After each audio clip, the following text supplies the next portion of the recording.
আর নায়রার school আজকে ছুটি।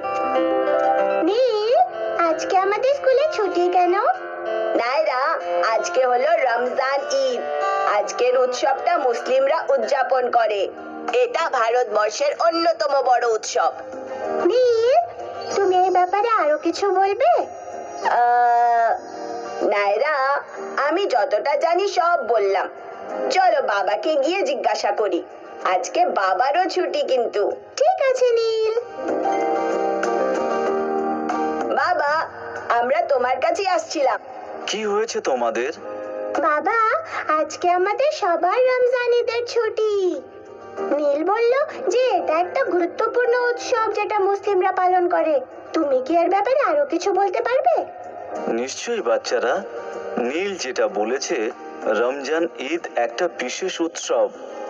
এটা রমজান মাসের শেষ দিন পালন করা হয়ে থাকে।